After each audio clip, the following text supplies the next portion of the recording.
Hi, David. I've got your email up, and yes, of course, it's natural to feel overwhelmed and anxious about the start of the course. So we're here to help in any way that we can. I thought I'd just take you through the template a little bit here. I'm not sure where you are with your course development, but one thing you could start doing that would kind of give you, and doesn't have to be completed by the time the class starts, but it allows you to start building it out, is to create in your learning modules area whatever you want to call these. They're called learning modules in the template, but of course you don't have to call them learning modules, but to start building out your weekly content. So you're going to want to do a content folder. You could create, it could be a learning module if you want it to be, but I say keep it simple at first and just call this like week one.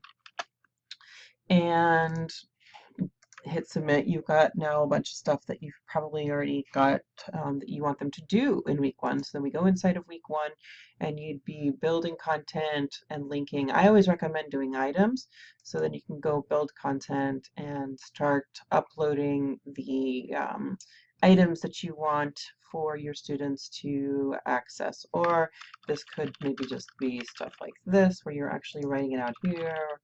You know, welcome to our class, whatever. A little about me,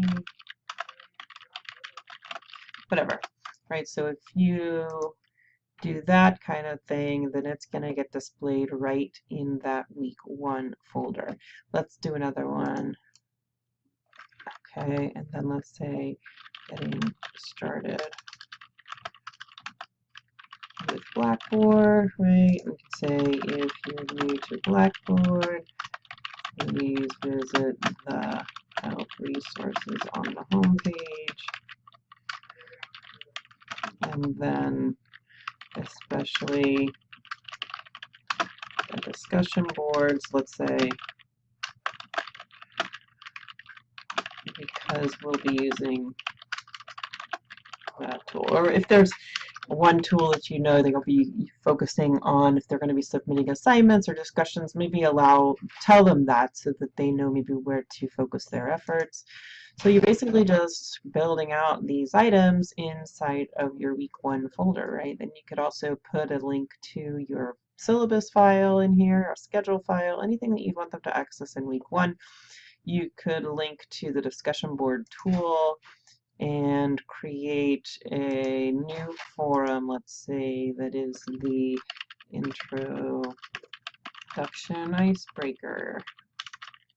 And this is where in the training class we had you, what superhero would you be, right? Whatever you decide to do there for the icebreaker, and then it allows us to link to that inside of our, hit submit, inside of that same week one folder. So you're essentially just building out whatever is going to be in week one. All of that's going to live inside of that week one, and that would be available to them on the first day of class.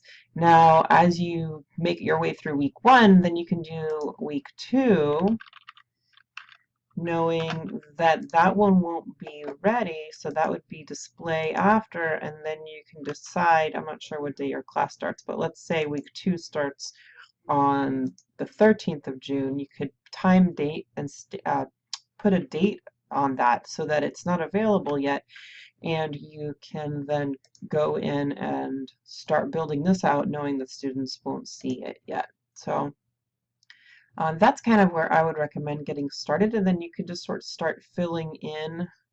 The other thing to keep in mind is that you do have the option of taking this entire thing and copying it. So you could build out a structure here that you were going to be duplicating every week, and then you could easily go in this and say copy, and we're going to copy it to the same course in my learning modules folder, and I'm going to say submit, and you'll see what happens. It just gives us another week one down here with all the same stuff in it. Right, so then you could go in here and tweak each one of these, if that saves you time, obviously, right? So we could go in, and the only thing we need to do here is tweak some of that content, change those to week 3. Oops. And also go in and set our dates, let's say, to be that next week. So that's what I would recommend for getting started. Obviously, focus on the first week and your syllabus and your schedule. Think about what they need to access that first week to be successful.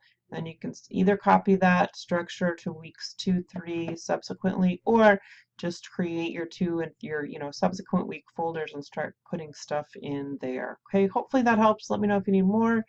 Certainly, if you've got more specific questions, I'd be happy to work with you on those, and we can meet maybe over Zoom if you think that would be helpful, or if you need some more help getting started, just let me know. Thanks, David.